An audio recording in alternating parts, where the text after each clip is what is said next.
Welcome back to part two. Let's continue, shall we? The red cat, which is also known as the tabby cat, has more spiritual connections to spiritualists than black cats do. So you have authentic spiritual information and you have wannabe spiritual information. The wannabes, the commercialized witches, use black cats as images for witchery versus the tabby cat. I want you to do your history on tabby cats and how powerful they really are. Once again, this is esoteric information, okay? Shout out to those of you who own a tabby cat. Who you doing? This tells us that Tituba had some knowledge of Kemetic science and was speaking her truths, okay? Because we don't know where she originally came from, okay? For all we know, Tituba could have came from Egypt, went into India, made her way into South America, went into the Caribbeans, came up to New England, and did her little thing elsewhere, which we'll get into later. The yellow bird symbolizes high knowledge. They oversee nature and nature spirits. The yellow bird is also known as canaries, which are very powerful birds. Okay? Tituba was speaking in witching language, or we call it bewitching language, while supposedly exposing other witches. Because remember, she said there are more undiscovered witches, and she was name dropping. But the name she was dropping, it was a setup already. Okay? It was a setup already, and we'll go into that. We'll explain that later, or in a little bit. Okay? In ancient mysticism, white hair on men represented evil, versus for women, it meant magical. Modern day men accept more on having gray hair than women do. And that traced back to ancient mysticism. Now, some people say, well, my dad loved his gray hair. My grandpa loved his gray hair. My uncle loved his gray hair. My brother loved his gray hair. Well, we're talking about mystical connections. Everybody were not connected to the mystics of the ancient world. You had normal people and you had people that were privileged to be born with special gifts. Everybody don't have those gifts. And unfortunately, commercialized witchery have you thinking that anyone could go buy a book on witchcraft or spirituality and do the spells that are in that book, and it's not, no, it's not going to work out. I'm telling you now, it's not going to work out. You have natural gifts that were given to you. We all have that, like intuition, and there's many forms of that. But casting spells or conjuring up spirits or speaking double-headedly or bewitching, that's the correct term for it, that takes a natural born talent, okay? Tituba, the name, has so many possible origins, like Yoruba, meaning for a tone, or Titi, meaning endless, okay? And of course, there's so many, Spanish for being stammered, all that good stuff, okay? The numbers associated with Tituba are 18, 9, 8, and 1. Once again, I got this information from some very reliable sources that will remain anonymously because I do not mess up my connections with people who have real valuable information. I will never do that. Mwah. The number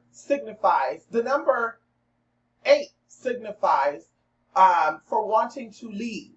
Okay, 8 is connected to Saturn. Okay, I am certain, based upon sacred information shared with me, that Tituba taught them some magic, and it was all set up to distract because things were coming to the surface.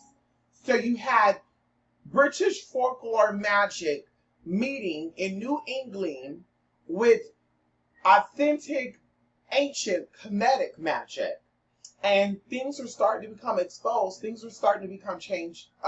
Wanting a change.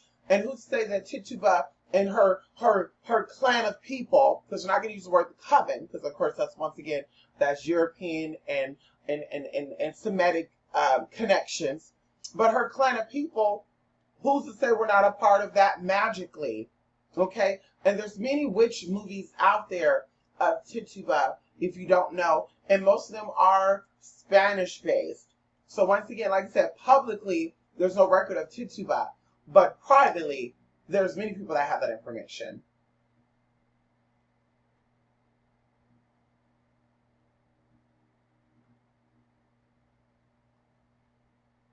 One of Tituba's final statements were, "There are many undiscovered witches looking to destroy the Puritans.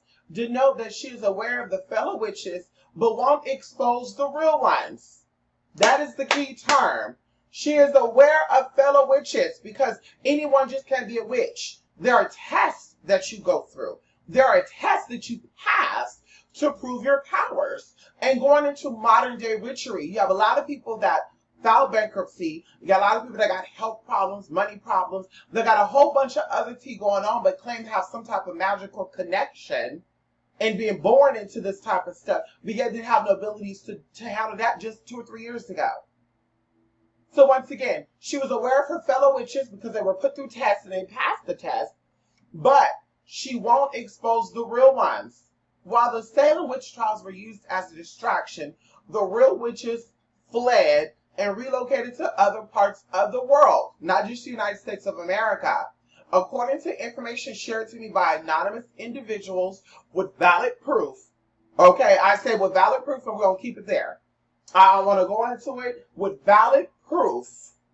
The real witches that fled has made it into the Caribbean, who made it into parts of Florida, and I'm saying parts because they've only stayed in certain parts of Florida, Georgia, okay, they spread it out in Georgia, okay, the Carolinas, they spread it out in the Carolinas, north and south, in Tennessee, they spread it out through Tennessee, Arkansas, they spread it out Arkansas, parts of Alabama, which means they stayed in parts of Alabama and did not go out and mix in with other people. So, think about that too. They spread throughout Mississippi. Mississippi is also considered ancient Egypt, for those who do not know. Louisiana, they're spread throughout Louisiana. And all the places where I said spread, they're usually in the rural areas, because a lot of you ain't going to go there anyway. Y'all not going to go through the country bumpkin towns of the Carolinas. Y'all not going to go through the country bumpkin towns of Georgia, Tennessee, Arkansas, because you might come across the KKK. And that's what the real truth is.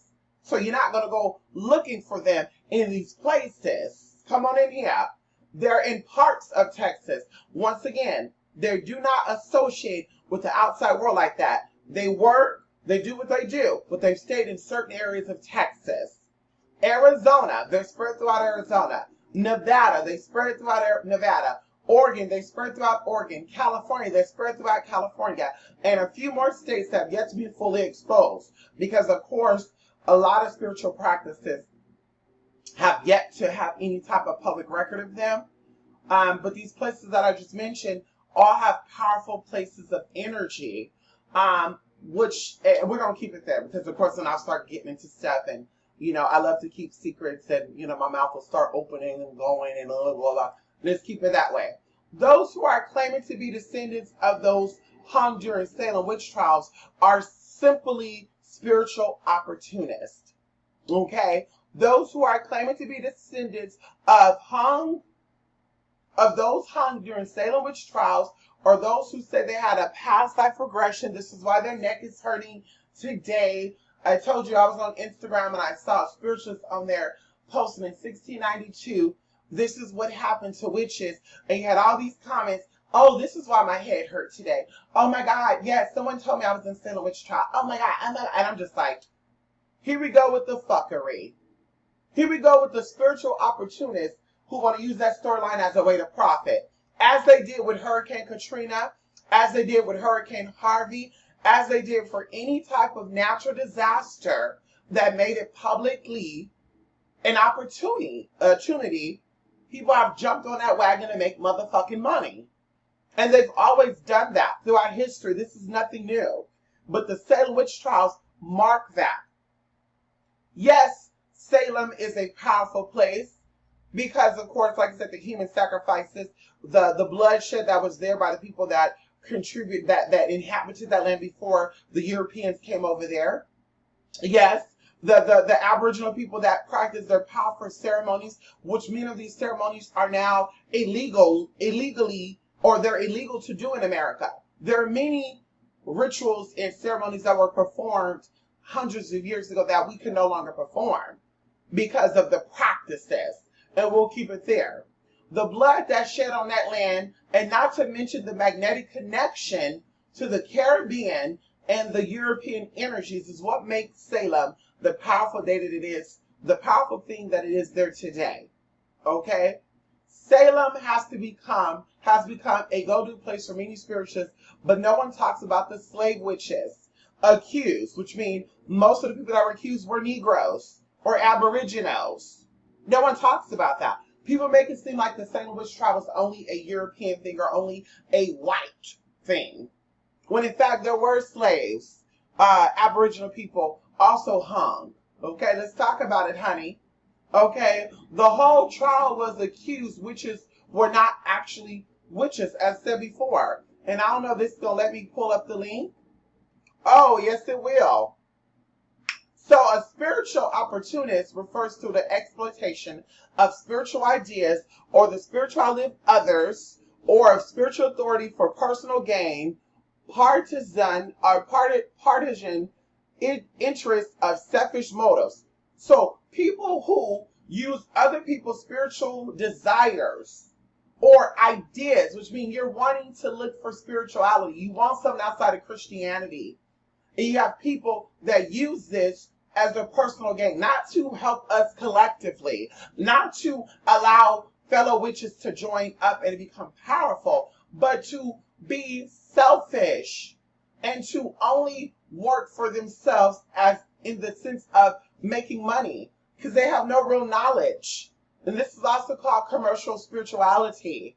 They have no real knowledge of what magic is or what any powerful magic tools are. Okay? Okay, this is a quote from one of my haters, who claimed to be a spiritualist who's been doing this for like, I think she said she's been doing this for like 20 years or something. And like I said before, in closing, there's many that use the fairy tales of Salem as a gimmick to make money or seem powerful. A lot of these YouTube witches go to Salem to make it seem like I go to Salem every year, I got power. But one of my enemies stated, and I got her name covered, and this was posted back in 2016, which was not even like 3 years ago. She stated, her name is High Priestess Piglet.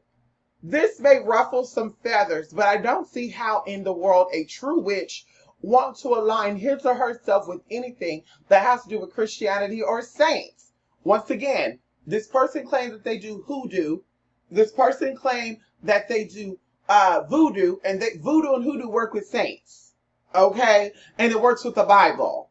Okay? So once again, this person just says that they're not really a voodooist, they're not really a hoodooist, they're not really into that. They're into paganistic stuff, which is freelance shit.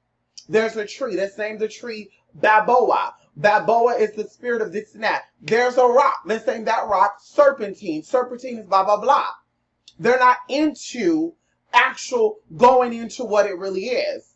But as you can see right here, and you can screenshot this, what she goes into, they have been killing us, she talk about witches, and making us hide ourselves for decades. Girl, bye. Foolery. The enemy is connected to so many so-called witches on YouTube, this enemy in particular, and they are exploding real spirituality by contributing to the narrative that real witches were hung during Salem witch trial. She also claimed to be a hoodooist, and we all know that hoodooism is openly practiced in the church. Now, you got to know what spiritual background or what spiritual domination you're going to, but hoodoo is openly practiced in the church. But I guess when you're looking for a way to make money off of other desires and not truly educate yourself on the craft, it shows in your work, ability, and motherfucking content. So there you have it. There's more to come of these type of exposés of motherfuckers acting like they're spiritually connected and they got spiritual information on shit that they read or heard about. If you know anything about the Salem witch trial and you're connected to any of those witches that were really hung, you will know that the real witches escaped. And you will know that the real witches are still thriving and their descendants are still thriving. Okay, you will know that. Catch that tea.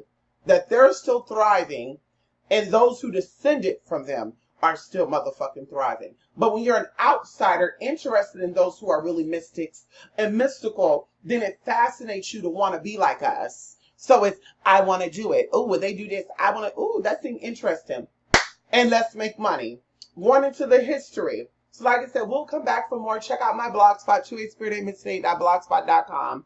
to a spirit of at gmail.com. Bye for now.